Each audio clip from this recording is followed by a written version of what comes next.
Hey guys, welcome back to my channel. In today's video, I'm going to be talking about public school and how it wasted my time. And I came to realize that public school wasted my time most of my life. Once I got to my 20s, I realized, oh my god, I wasted most of my time going to public school. Because for one, the teachers were, you had ones that were very strict, very mean, and very nice. And the teachers, it was their job to clock in and make sure we opened the books. I don't know if they were aware that they had to go to, once you become a teacher, you literally have to babysit somebody else's kid for a good 8 hours a day. But no one signs up to parent nobody's children. No one says, oh, I'm about to teach and parent somebody else's children. But the teachers, some of them actually just love teaching and just wanted to help students grow. Some of them treated students like prisoners. All they did was yell at us, and they low-key fucked up my confidence for the rest of my life. Ruin your life. Then you have teachers that actually help you get to the next level. If you're learning something, that depends on the teacher as well. Like, no one just wakes up. No student who is 15 years old is going to wake up and just be like, oh, let me go to school and learn.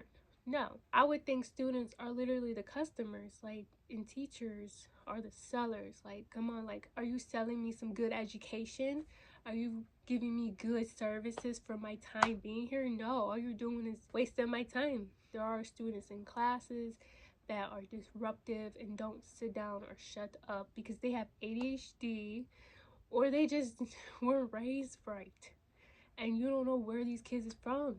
These teachers had to sit and parent us. The only way of getting rid of our misbehaved selves is to throw us out of class and give us detentions all day. I remember when I was in school, it wasn't like that all the time where teachers would sit there for hours not learning nothing. But there were times where there was a student arguing with a teacher about stupid stuff. Stop talking or put your phone away. It was always stuff like that very distracting.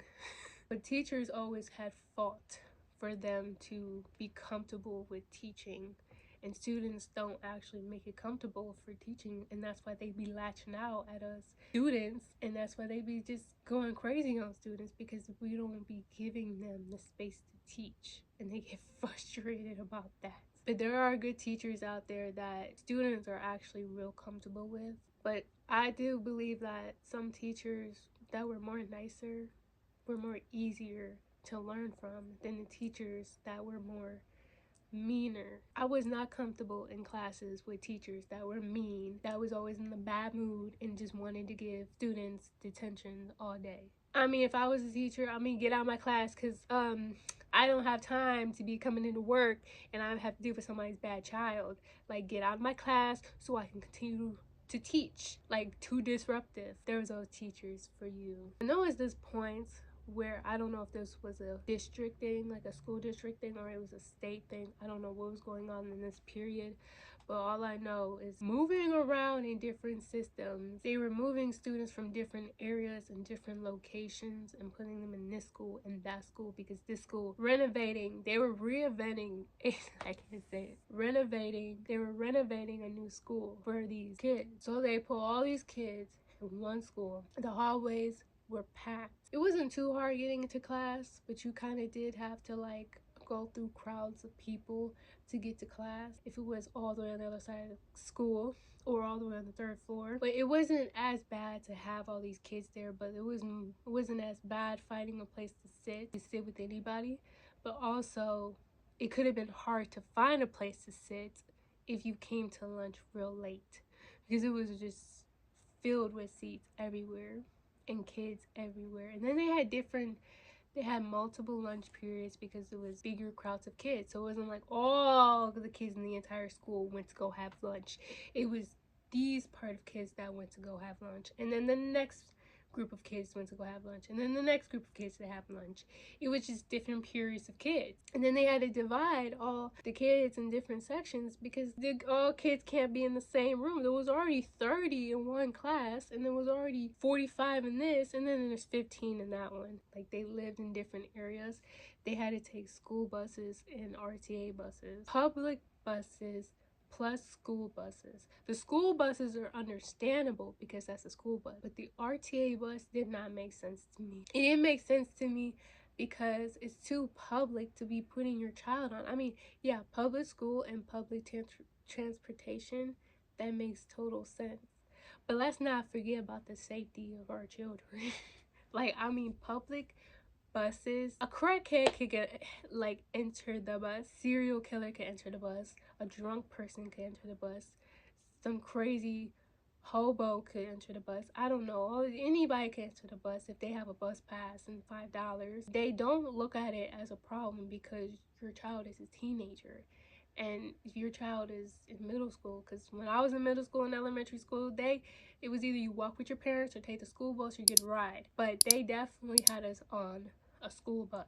They had multiple school buses. They had about 7 lined up for all these kids to get on the bus and then go across town to go home. But it's like, and then once you get to high school, it's like, okay, they have 2 to 3 bus routes that's lined up for the teenagers to go home. And I feel like they put the teenagers on RTA buses because they feel like they grown. I don't care, like, what was wrong with putting them on school buses like the old days? Like, why put the kids on the RTA bus? Like, what was wrong with school buses? And that was just because of the location of where they live. The social life of public school, I'm pretty sure it's the same as anywhere in this world. It's probably the same in workplaces, in families, in different schools.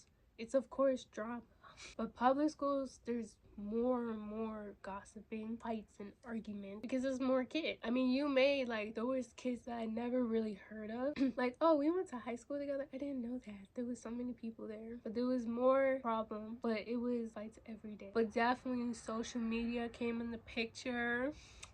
So most of the drama started from social media. Social media, everyone was getting suspended. They were getting expelled. They were getting detention over social media. Like, they would literally get in trouble. Social media that's the whole world. And if you got caught with a status with your name, if you posted a status or reshared a status, your life is over. And then sometimes most dramas start, there were a lot of cliques. So there was different cliques. It was either you can't sit with us, or if you sit with us, you have to become like us. And it's like, no, I don't want to become like you. People were like, don't sit with me. Why are you sitting here? Like, they weren't mean about that. But the public school I went to, they were very expressive. They were very loud. Probably hear my school from down the street.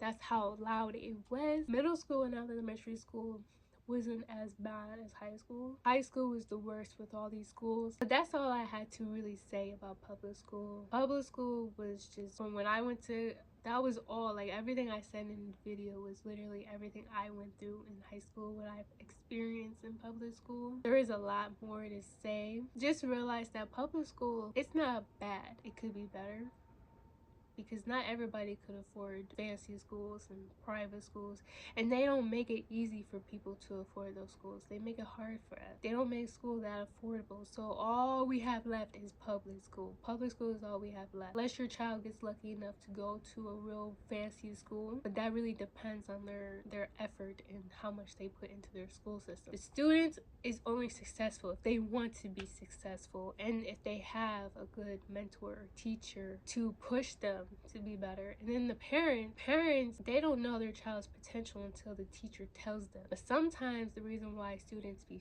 failing and be getting into these problems at school could most likely be the environment at school, or it could be the environment at home. When things fall out of place and out of order in public school, I mean, that could be a sign to fix it, or because we don't want to go to school and have to deal with the chaos. Because there are kids that do want to learn, and then there are kids that just go for clout.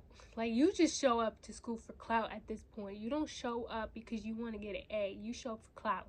And that was the thing that I was seeing in high school. Like, you don't show up because you want to get a good grade. But that's a different topic. Sometimes not everything we learn in school is useful in everyday life anyway. But there are some things we do learn in public school is useful. Like, we do need to learn our multiplication and how to add and tell time. That's all important. Then we had these stupid uniforms that we had to wear, which I rarely came to school with you in uniform. But I never got caught that much, never got detention for a uniform, because I just knew how to make my uniform look like a uniform.